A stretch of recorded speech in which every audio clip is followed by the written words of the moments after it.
Disclaimer: the following video has spoilers from the South Park episode, The Pandemic Special. If you don't wish to be spoiled, please click off and come back once you watch the episode itself on a streaming service such as the Comedy Central app or HBO Max. Furthermore, this video will discuss current events. If you disagree or are triggered by what is discussed, please don't hurt or attack anybody, not me and not the creators of this episode. Let's have a respectful chat in the comment section instead. And now, let's get to the video. Hi, I'm Kitty Monk, and I'm here to talk to you about the South Park season premiere, aptly titled The Pandemic Special. In 2013, the Nostalgia Critic made a video discussing what he thought to be the best 11 South Park episodes. It included some obvious fan favorites like Cancelled, but it also included a surprising number one choice, Osama Bin Laden Has 40 Pants, which aired several months after September 11th. To him, even if the episode wasn't the best, it was what the Americans needed for the time, and it helped many people cope with the scary reality of it all. And this is what South Park does best. It's relatable, especially when we really need it. The episode itself is, as the title implies, based around the pandemic. South Park Elementary is going to reopen soon, and this gets a mixed response from the town. One of South Park's strengths, for me at least, is they make the point that everybody can be made fun of. Nobody is free from their wrath. Even them. In many adult shows, like Family Guy, they pick a clear side, and they just make fun of the other one without giving any clear point. But South Park isn't really the type to do that. Like many special episodes that do it right, they show the issue from multiple viewpoints. Each of the boys, barring Kenny, is made fun of. Kyle's afraid he's gonna get sick and panics. Stan just wants to return to some form of normalcy. Cartman doesn't want to go back because he doesn't want to interact with people. And even if stuff has reopened, Butters isn't allowed to go. Even if he makes an appointment, wears a mask, and social distances. However, because the teachers have refused to return, and because South Park defunded the cops, the school hires the cops to act as makeshift teachers. Only most of them don't realize why they got defunded, so they're way too trigger-happy. And Cartman, being Cartman, causes the officers to go haywire and shoot a student. They shoot little Wendy Testa, no, just kidding, it's Token. Because of who it was, the teachers quarantined the school for 2 weeks, and nobody's allowed out. And the kids are basically treated as prisoners. Honestly, this was probably the funniest part of the whole episode. And it was also maybe one of the saddest parts, next to the ending, but we'll get to that. Butters is starting to go crazy from the cabin fever, and Stan, Kyle, and Cartman decide to get him out of there and take him to Build-A-Bear at the mall. Now, I forgot to mention, but while this is happening, Randy is raking in the dough from his many specials. But he panics when he finds out scientists might have found the animal that started it all. Turns out back when Randy went to China and he had Miss Fender's Winnie the Pooh, he and Mickey Mouse had a wild night with a bat. And a penguin! So Randy tries to keep this under wraps by stealing the pangolin. Scientists think they can help make a vaccine off the pangolin and stop this whole pandemic. But Randy is afraid that this is going to get traced back to him, so he panics. Now in this episode, Randy's brother Jimbo's in the hospital, which I think was a nice addition because he really hasn't been in a lot of episodes beyond a quick line or cameo. Also, Mickey Mouse wants to hit Randy and sell his DNA to pharmaceutical companies because Randy stole his pangolin, so Randy tries to find a way to make a cure by... Honestly, I can't say it. I mean, I can, but that means this video gets pulled, and it's so funny, I don't want to mention it here. So let's just say Randy gives Jimbo a Bradley ice cream cone full of Tickrity goodness. Jimbo's cured. And Randy sells his produce at the ice cream stand to more customers who all come down with mustaches identical to Randy's.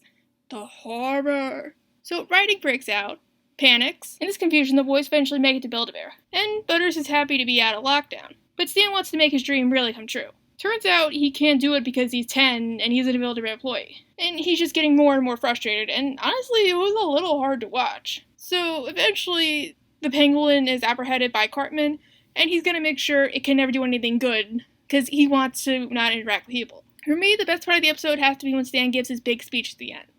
In early seasons, Stan and Kyle were usually the stands for Trey and Matt, and you do kind of see that here. Like, honestly, Stan's speech felt like Trey was talking through him. So, Stan says the reason why he's been so upset is he's just a kid, and he wants his life to go back to normal. He thinks there'll be more lockdowns, more bad stuff happening, and then what else? He wants to do all the cool stuff now because he hated all of this change, and he actually starts crying. It was like a really super powerful scene. And he even gets Cartman to get back the pangolin. Yay, the day it's safe! At long last, things can, well, sorry, Garrison burns it with a flamethrower. Panic again! And that was the Pandemic Special. Honestly, the Pandemic Special is probably one of the best of the whole show, in my opinion, and if South Park ever gets canceled, it'll likely be one of the episodes people talk about for years to come. And if South Park ever gets canceled, this will probably be one of the few that actually gets mentioned to most people. If only because it was the first hour-long episode. Yes, Imagination Land exists, but in production terms and airing order and streaming order, it's 3 episodes, not an hour-long movie. Now, I do believe there's no such thing as a perfect product, so I do have a few complaints. I feel like we should have gotten more of PC Principal and Strong Woman. Not like on a side quest, but at least having them in the episode for like a moment could have been cool. What would PC Principal think about another stay-at-home order? What would he think about the virus? Is it microaggressive against people of Asian origin to not wear a mask? I mean, PC Principal, to his credit, is in the episode for like a second, but that's about it. If not them, I think we should have gotten Kenny, since he hasn't been in a lot of episodes recently. This could have been the perfect time to get him back in the spotlight. Yeah, the cops do mow him down in an admittedly hilarious scene, but I feel they missed a big opportunity with him, as poor people especially have been kind of affected by this whole pandemic. So that could have been a nice critique. For example, his parents are employed, so are they living like kings because of the stimulus checks? Is Kenny failing school because he can't get the internet to do Zoom classes? Heck, maybe Kenny is excited to go back to school because he actually gets to eat for a change. Heck, maybe because Kenny's poor he can't afford a mask so he can't go back to school. Also, another thing, I feel like we could have seen what happened after Token got taken away. It seems like it would have been funny, or another critique. People have been saying like they killed off Token, but I don't think they do that. I honestly think we haven't seen the last of him this season. And this is also a minor one, but the episode's pacing felt kind of off at some points. Like, slow in some points. Yeah, it's an hour-long episode, so I would sort of get the story would need to be stretched, but it felt slow a lot of the time, especially with Randy. Now, while I think Randy's plot was super funny, at times I felt like he was hogging the spotlight or it went on for too long.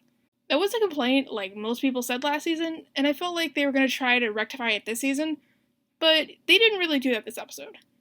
I feel like if Randy didn't get all the time, maybe we could have seen what happened to the rest of South Park besides just the kids. Like, what about the kindergartners? Did Ike get locked up with his brother?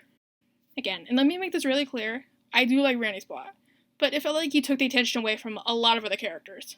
Now, with all that, let's go on to something positive. Fun facts. The Grim Reaper appears in this episode, and for the first time in 20 plus years, he's riding a tricycle. When Trey Parker was a kid, he drew the Grim Reaper on a tricycle, and when the time came to write the appropriate title, episode Death, where Grandpa Marsh is tired of living, the Grim Reaper rides a tricycle to chase the boys. And that was the pandemic special. I just gotta give props to the animation team, the creators, the cast, and the crew overall. And basically anybody who had any kind of involvement in this episode. They really deserve it. And it was all done remotely, which is something even more praising. Not even kidding, the only good part about all this is animation is getting more of a boom because it's the only entertainment industry you can do anywhere. I can't wait to see what they come out with next. And honestly, I really do wonder how the rest of the season will go. Since some sources say this isn't the season premiere, it's just a special they did. Now, for the special, they kind of make jokes that they're in a special. Randy said in a few scenes they might do more specials, so are they just going to do 5 episodes, each an hour long, every other week? Like, say, the election special, or the Halloween special, or the Christmas special? But enough about that. What'd you think of this episode? Did you think it lived up to the hype? Think it could have been better?